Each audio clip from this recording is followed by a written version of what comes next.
So, I moved in with Dave about 2 years ago. Everything seemed fine at first. We met through a mutual friend, and since rent in the city is crazy expensive, it made sense to split the place with someone. Dave was easygoing, paid his bills on time, and didn't cause drama. It felt like I had lucked out in the roommate department. But man, was I wrong. Fast forward to about a year in. I noticed my bank account wasn't adding up. You know how you check your balance and think, wait, where did all my money go? I chalked it up to maybe spending too much on takeout or beers with friends. But I started paying closer attention because it just didn't make sense. Then it got weirder. There were these small charges on my bank statement, like $10 here, $15 there, but at places I'd never been to. Random gas stations, a grocery store on the other side of town. So, I called my bank, thinking maybe someone got my card info online. The bank confirmed the purchases were legit and made with my debit card, which was in my wallet the whole time. That's when I started to get suspicious. The only person with access to my stuff was Dave. I wasn't ready to accuse him right away because what if I was wrong? But something wasn't right. So, I decided I needed to get to the bottom of it, and I wasn't going to let this slide until I had some real answers. I had no idea what was about to unfold, but trust me, things were about to get messy. After those weird charges kept popping up, I couldn't shake the feeling something shady was going on. I started paying attention to everything, like how often Dave was home, what he was doing, and if he acted suspicious at all. To be honest, he didn't seem any different. He still acted like the same chill dude, but in the back of my mind, I couldn't stop thinking about those missing dollars. I wasn't losing sleep over a couple of bucks here and there, but if it was him, I had no idea how deep this went. One day, I decided to check my wallet before I left for work. Everything was there, debit card, cash, the works. When I got home later that night, I checked again. And guess what? Some cash was missing, about $40. I knew I didn't spend it, but there it was, gone. I tried to play it cool and brought it up casually in conversation. Hey man, have you seen my wallet around today? Dave shrugged it off and said he hadn't even been near my stuff. His response was quick, almost too quick, like he didn't even need to think about it. That's when my gut told me something was definitely up. I couldn't confront him without hard proof, though. If I came at him with just suspicion, he could easily deny it, and I'd look like the paranoid roommate. So, I decided to set up a little trap. I knew I needed to catch him in the act, and that's when I got the idea to set up a camera in my room. I didn't want to go full-blown private investigator, but at this point, I had no choice. I needed to find out once and for all if Dave was the one stealing from me or if I was going crazy. I wasn't about to let this slide, so I went all in. I ordered one of those cheap mini spy cameras online that looks like a phone charger. Perfect. I figured if Dave was sneaking into my room and stealing from me, this little gadget would catch him in the act. I set it up on my desk, facing my wallet, and made sure it looked like nothing more than a regular charger. Then, I left some cash in my wallet, more than usual, to make it tempting. The next day, I made a point to tell Dave I'd be out for most of the day. Gotta run some errands, I said casually, trying to act like everything was normal. He didn't seem suspicious at all. Just another day. But I knew today was going to be different. I headed out and spent the day thinking about what could happen. What if he really was stealing? How long had this been going on? I ran my errands, but I couldn't stop thinking about what that camera might catch while I was gone. When I got home later that evening, Dave was sitting on the couch playing video games, acting completely normal. I went to my room and checked my wallet. Sure enough, a solid $60 was missing. That was it, I knew something went down while I was out. Now came the moment of truth. I grabbed the camera, plugged it into my computer, and hit play. My heart was racing as I watched the footage. And there it was, clear as day. Dave walking into my room, looking around, and casually helping himself to my wallet like it was nothing. He took the money, stuffed it in his pocket, and left like it was just another Tuesday. I couldn't believe it. I had the proof. This guy, my roommate, who I thought was cool, had been stealing from me the whole time. Now, I had to decide what to do next. But one thing was clear, I couldn't let him get away with it. So, there it was. Cold, hard proof. Dave, my roommate, was straight up stealing from me, right under my nose. I had all the evidence I needed, but now came the hard part, deciding what to do. Do I confront him and kick him out on the spot? Do I go to the police? My mind was racing with all the possibilities. After thinking it over, I decided I wasn't going to blow up right away. I didn't want this to turn into a messy argument without a plan. I figured the best way to go about it was to stay calm, confront him, and see what he had to say for himself. I wanted to catch him off guard, see if he'd admit to it or if he'd try to lie his way out. So, the next day, I waited until we were both home. Dave was in the living room, casually scrolling through his phone like he didn't have a care in the world. I walked in and sat down across from him, trying to stay cool. "Hey man, we need to talk," I said, and you could tell by his face he wasn't expecting this. "What's up?" he asked, playing it cool. I didn't waste any time. I pulled out my phone and played the video. The moment he saw himself on the screen, his face went pale. You could see the gears turning in his head as he realized he'd been caught red-handed. "Care to explain this?" I asked, keeping my voice as steady as possible. He just sat there, staring at the screen, speechless. He didn't even try to deny it. After a long, awkward pause, he finally muttered, "I'm sorry, man. I don't know what I was thinking. I've been going through some stuff and I cut him off. Going through stuff doesn't give you the right to steal from me. How long has this been going on?" Dave looked down, clearly ashamed. "A couple of months. I didn't think you'd notice." Now that I had the truth, I had to figure out my next move. So there I was, staring at Dave after he finally admitted to stealing from me. I had all the proof, and now he was trying to throw out some weak apology. "A couple of months," he said, like that made it any better. My first instinct was to throw him out right there, but I held back. I didn't want to act on anger and make the situation worse. I needed to think this through. "Look," I said, trying to keep it together, "I trusted you, man. We've been living together for 2 years, and you go behind my back like this? Do you have any idea how messed up that is?" He just sat there, looking like a deer caught in headlights. He had no excuse. "I'll pay you back," Dave mumbled, clearly embarrassed, but also trying to avoid any real consequences. "I just got caught up in some financial stuff, it won't happen again, I swear." At this point, I was furious, but I wasn't about to let him get away with just a half-hearted apology. "You think you can just pay me back and we're cool?" Nah, man. This isn't just about the money. It's about trust. You stole from me, and who knows what else you've been doing behind my back. This isn't gonna fly." Dave sat there, fidgeting with his phone, like he didn't even know what to say anymore. "What do you want me to do?" he asked, his voice shaky. I thought about it for a second. Honestly, I didn't even know what I wanted at that moment. Was kicking him out enough? Should I go to the police?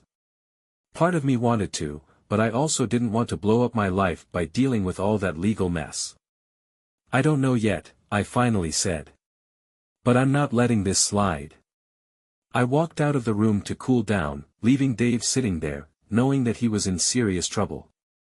It was time for me to figure out exactly how I was going to handle this. After cooling off in my room for a bit, I started thinking about my next steps. Kicking Dave out was the obvious move, but part of me wanted to go a step further. He didn't just steal money, he broke my trust, and it felt like a slap in the face after 2 years of living together. If I just let him walk away, what's to stop him from doing this to someone else? I needed to protect myself but also make sure he faced some real consequences. I decided I'd give him one more chance to make things right, but on my terms. If he didn't agree, I'd escalate things, and that included getting the police involved. The next morning, I went to the kitchen and found Dave already there, looking like he'd barely slept. He knew this conversation was coming. "Alright," I started, cutting right to the chase, "here's the deal. You're gonna pack your stuff and move out by the end of the week." Dave looked like he was about to protest, but I wasn't finished. "You're also going to pay me back every cent you stole, and you've got 2 months to do it. If you don't, I'm going straight to the cops with the video evidence. No excuses." I could see the panic in his eyes. He knew he didn't have much of a choice. "I'll do it, man. I'll pay you back, and I'll move out. Just, don't involve the police. I'm begging you." I didn't respond right away. I just stared him down, making it clear this was non-negotiable. Finally, I nodded. "Good. Because if you try anything else, I won't hesitate. You've already crossed a line." Dave nodded, looking relieved but still shaken. He knew he'd dodged a bullet, but he also knew I wasn't playing around. Now, I just had to make sure he actually followed through. After I laid down the terms, Dave knew he was on thin ice. The next few days were awkward, to say the least. We barely spoke, and when we did, it was all business. I could tell he was scrambling to figure out his next move, and I kept a close eye on everything he did, making sure he wasn't about to pull any more stunts. I kept checking my stuff, paranoid that he might try something shady again, but he mostly kept to himself. He started packing up his things, slowly but surely. Part of me was relieved to see him go, but another part of me was still angry that it had come to this. How could someone I thought I knew just betray me like that? About a week later, Dave came to me with the first payment, a couple of $100. It wasn't much, but it was a start. I made sure to count it in front of him, just to let him know I wasn't messing around. "I'll get you the rest soon," he said, sounding a little desperate. "You've got 2 months, I reminded him, not budging an inch. "After that, we're done, and I'll be taking this to the authorities if I don't have every cent." Dave nodded, looking defeated. He knew I wasn't playing. I could tell he was trying to avoid any more drama, but I couldn't shake the feeling that he was still hiding something. There was something off about how he was acting, like there was more to the story than he was letting on. Still, I waited. I figured if he paid me back and moved out without any more issues, that would be the end of it. But in the back of my mind, I couldn't help but wonder if I was being too lenient. Was Dave really going to follow through, or was he just biding his time? It was like waiting for the other shoe to drop. As the days went by, something still didn't sit right with me. Dave had given me the first payment, but it was small, and the way he was acting, extra quiet, keeping to himself, felt too weird. I couldn't shake the feeling that he wasn't telling me the whole truth. I started wondering if he was planning something behind my back. I tried to keep a close eye on him, but he was being extra careful, barely leaving his room unless he had to. The only time I saw him was when he'd come out to grab food or use the bathroom. It was like living with a ghost. But even in that silence, something felt wrong. A week passed, and I decided to do some digging. I wasn't about to let him pull another fast one on me. I started looking around his room when he wasn't home, hoping to find anything suspicious. Sure enough, it didn't take long before I stumbled onto something big. I found a box hidden in his closet, full of random stuff. At first glance, it didn't seem like much, some old clothes, random papers, but then I noticed an envelope tucked inside, labeled with my name. Inside the envelope was something I wasn't expecting, receipts, lots of them. They were from different stores, all showing purchases made with my credit card. The dates went back months, way longer than I had realized. It wasn't just a one-time thing or a couple of weeks of stealing. Dave had been using my card for who knows how long, buying stuff behind my back. My heart raced as I pieced it all together. He'd been taking way more than just cash. He'd been living off my dime for months, and I hadn't even noticed until now. This wasn't just about getting paid back anymore. This was full-on betrayal. I knew right then that I had to confront him again, but this time, I needed to make sure there were no more second chances. I couldn't believe what I had just found. I was holding the evidence that Dave had been stealing from me for far longer than I initially thought. The receipts, the credit card charges, everything was right in front of me. It felt like a punch to the gut. How could I have been so blind? The only thing I could do now was face him.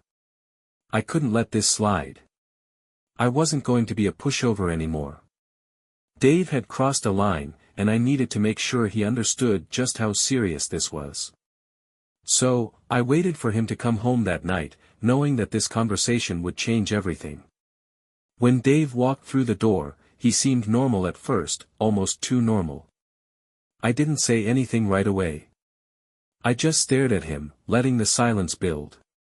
Finally, he noticed the look on my face. His smile faded. "What's up?" he asked, almost nervously. I didn't waste time. I threw the receipts on the table, one by one.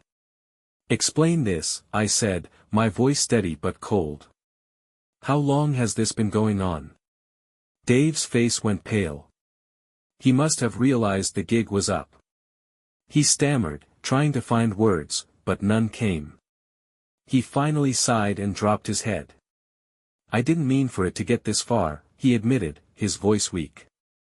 "I just kept telling myself it was no big deal, that I'd pay it back, but then it just spiraled. I was in way over my head." "Spiraled?" I shot back. "You were using my credit card to live your life while I was paying for it all. Don't give me that spiraled nonsense." He stayed quiet for a moment, avoiding eye contact. "I'm sorry, man. I really am. But I don't know how to fix this now." I leaned forward, my anger boiling over. "You don't fix it. You face the consequences. I'm done with your excuses. You can either pay me back what you owe, or I'm calling the police. I'm not playing around anymore." He looked like he was about to protest, but the reality of the situation seemed to sink in. He had no choice but to accept it.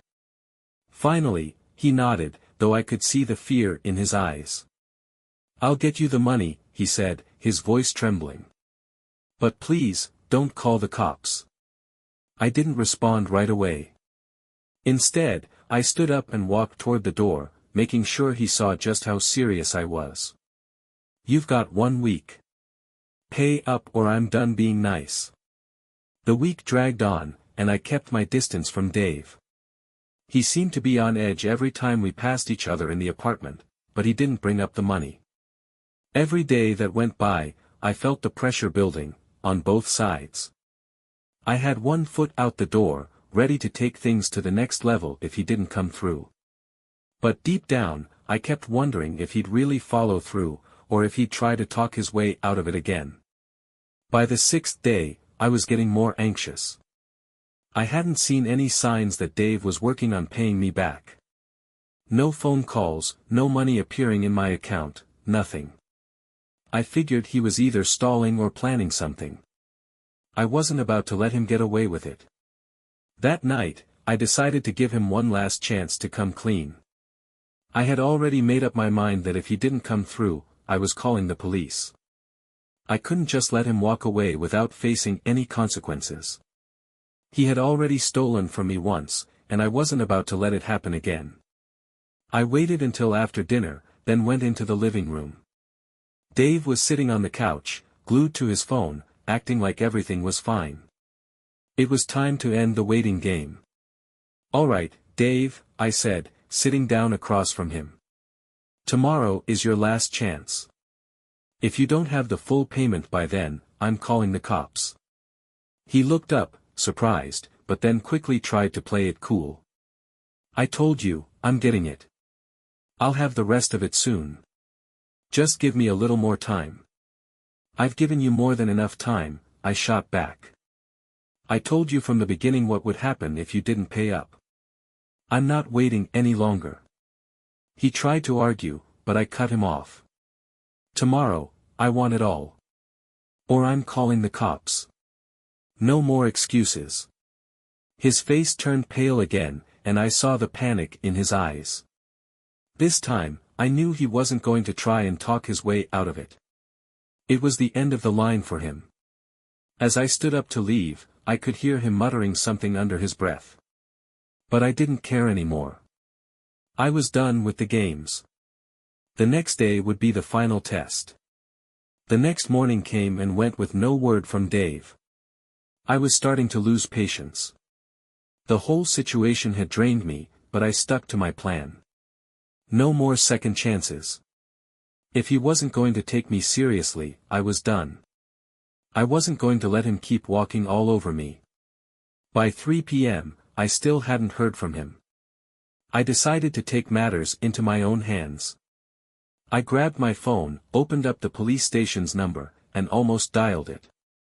But just as my finger hovered over the call button, I heard a knock at the door. I opened it, and there stood Dave. His face was pale, his eyes bloodshot. He looked like he hadn't slept in days. And in his hands, he was holding a manila envelope. "I've got the rest," Dave said quietly, holding it out to me. "Every cent." I didn't say anything at first. I just stared at the envelope, then back at him. This was it. The moment of truth.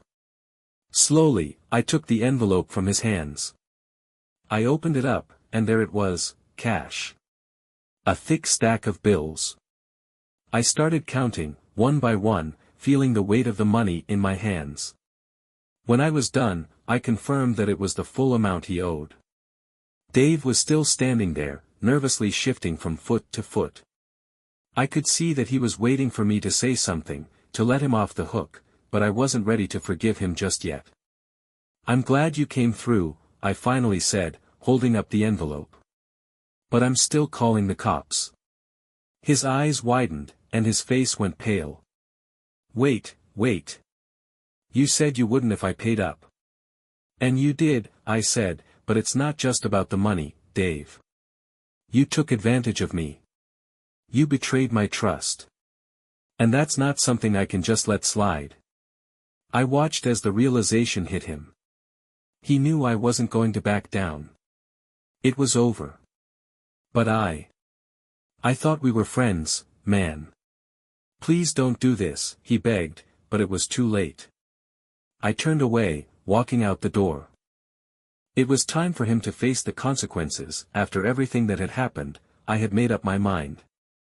No amount of cash, no half-hearted apology was going to undo the betrayal Dave had caused. I had given him so many chances, but the trust was broken. There was no going back.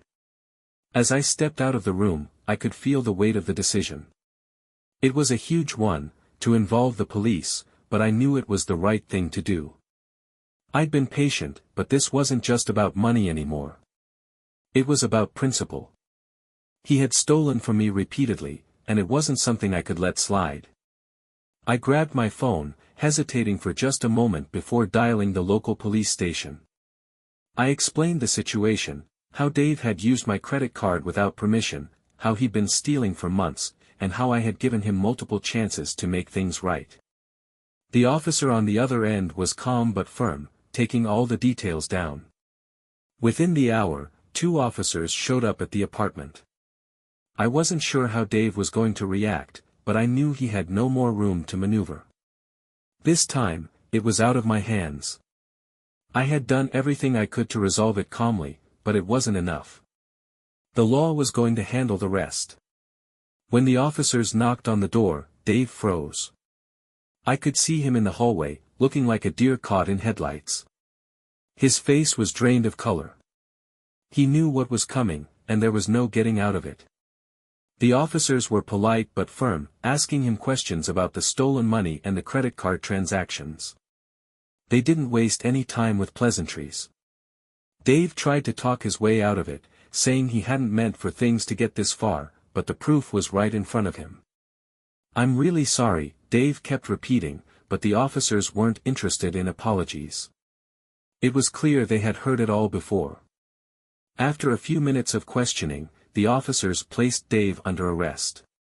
He didn't resist, but the look in his eyes said it all. He was finally realizing the full consequences of what he had done. The smug confidence he had walked around with was gone, replaced by fear and regret.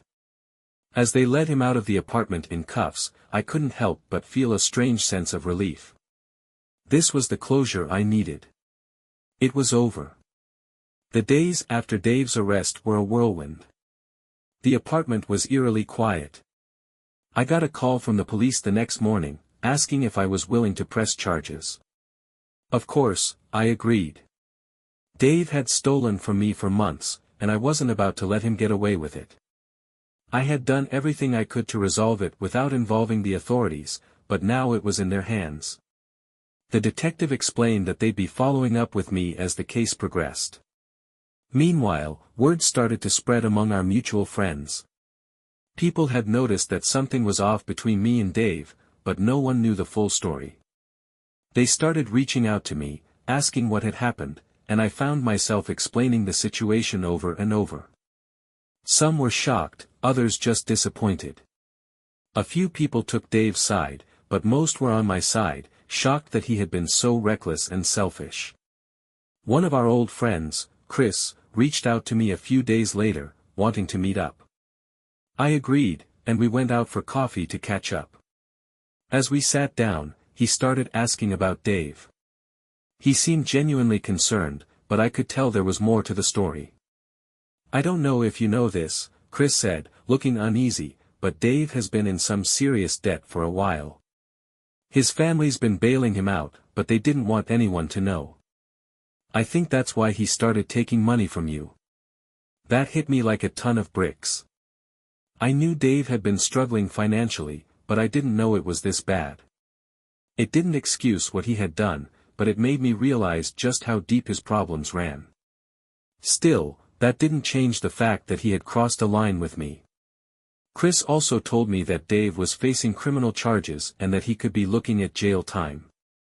The reality of the situation started sinking in. I had known that pressing charges was a big deal, but hearing that he might actually go to jail made everything feel even more serious. Part of me felt sorry for Dave, but another part of me knew that he had made his choices. The guilt I felt didn't last long. In the end, I had done what was necessary. Dave had to face the consequences of his actions. I could only hope that this would be a wake-up call for him. Maybe he would learn from his mistakes. But at the end of the day, I had to take care of myself. I had to protect what was mine. A week after Dave's arrest, I got a surprising phone call. It was from Dave's lawyer, who wanted to meet with me. At first, I was skeptical. Why would I meet with someone defending the guy who had stolen from me? But the lawyer explained that Dave had something important to say, and he was asking if I would be willing to listen before everything went any further. Against my better judgment, I agreed to meet. I was curious, maybe he had a last-ditch attempt to clear his name or make some sort of deal. The lawyer assured me this wasn't about avoiding the consequences. Dave was ready to face the music. I walked into the meeting feeling more guarded than ever. This wasn't going to be easy. When I sat down with the lawyer and Dave in the room, Dave looked like a completely different person. Gone was the cocky attitude and the casual demeanor. He seemed genuinely remorseful, maybe even desperate. His face was pale, his eyes tired. I could see that the weight of what he had done was finally sinking in. "I know I don't have the right to ask for anything," Dave started, his voice shaky, "but I'm asking you for one thing. I want to pay you back. I know I've ruined everything, but I need to make this right. I can't live with myself knowing I took from you." I was stunned. Part of me wanted to say no, to shut him down right then and there. But another part of me, a part that was tired of all the anger and drama, wanted to hear him out. "I'm willing to pay you back in full," he continued. I don't have the money right now, but I'm going to work every day until I do. I'll take whatever job I can to get the money to you. I know it won't fix everything, but I just need you to know I'm sorry. I messed up. His words caught me off guard. I never expected him to actually take responsibility like this. For the first time since everything started, I saw a glimpse of the guy I used to call a friend. He was broken, desperate, but trying to do the right thing. I sat there in silence for a few moments, thinking. Part of me wanted to be done with it all, just let him rot. But another part of me knew that forgiving him, even just a little, could help me move on. It wasn't about the money anymore. It was about letting go of the anger that had been eating at me. I'll think about it, I said finally, getting up from my seat. But I'm not promising anything. You have a long way to go before I can trust you again. As I left the meeting, I couldn't shake the feeling that Dave was trying to make amends, but it wasn't just about the money anymore. It was about the journey ahead for both of us. After the meeting with Dave and his lawyer, I was left with a whirlwind of emotions. On one hand, I felt a sense of closure. He was taking responsibility for his actions, something I never thought would happen. On the other hand, I was still angry, hurt, and not sure if I could ever trust him again. The next few days were tough. I spent hours thinking about it. I talked to friends and family, asking for advice. Some said I should let him try to make things right, while others insisted that I needed to stick to my guns and not give him a chance to hurt me again. The internal struggle was real. But then, one night, I was sitting at home, going through the bills and finances to make sure everything was in order after the mess Dave caused. That's when I had an epiphany. I didn't need to make a decision for him, I needed to make a decision for myself. I wasn't just trying to get my money back. I was trying to get my peace of mind. And that peace wasn't going to come from holding on to the anger or trying to get revenge. It was going to come from moving forward. I called Dave. He picked up after one ring, and I could tell he was waiting for my answer. I've thought it over, I said, my voice steady. I'm willing to give you a chance to pay me back. But here's the deal, I want full transparency. No more lies. If you're serious, you'll show me that you're committed to fixing this, not just the money, but the trust. And it'll take time. You've got a long way to go. There was a long pause on the other end. Then Dave, in his shaky voice, said, I understand. Thank you. I won't mess this up again. I'll do whatever it takes. I could hear the sincerity in his voice, and for the first time in a long while, I felt a small flicker of hope. It wasn't about forgetting what had happened or pretending like everything was fine. It was about moving forward in a way that worked for me. So, I decided to let go of the anger. I didn't want to be the person who held on to grudges. I didn't want to be the person who stayed stuck in the past. If Dave wanted a chance to make things right, then I was going to give it to him, with clear boundaries and expectations. And with that, the chapter on Dave and the stolen money was closed. It wasn't the way I expected things to end, but sometimes life doesn't give you the ending you want, it gives you the one you need.